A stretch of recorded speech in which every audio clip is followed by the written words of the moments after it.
অন্য এটা ভিডিঅ'লৈ সকলোকে স্বাগতম জনাইছোঁ। আজি মই বনাব ওলাইছোঁ জাতিলাও বাকলি, বুট আৰু আলুৰ সৈতে এখন শুকান চব্জি।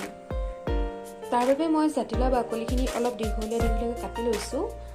এটা আলু ডাঙৰ সাইজো মই এনেদৰে দীঘলীয়াকৈ কাটি লৈছোঁ। অলপ তিয়াই থোৱা বুট লৈছোঁ। মিডিয়াম সাইজৰ এটা পিঁয়াজ লৈছোঁ মই এনেদৰে মিহিকৈ কুটি লৈছোঁ আৰু 4টা লৈছোঁ মই কেঁচা জলকীয়া। এতিয়া মই এখন কেৰাহীত মিঠাতেল অলপ দি দিছোঁ।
আলু আৰু বুট মই প্ৰায় 2 মিনিটমান এনেদৰে ভাজি লৈছিলোঁ।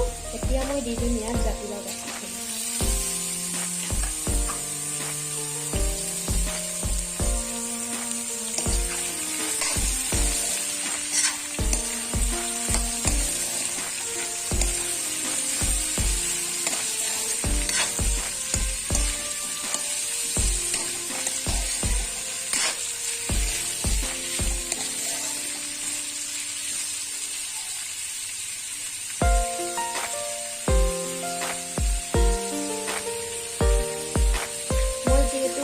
শুকান চব্জি বনাইছোঁ, সেইবাবে মই ফুল কমাই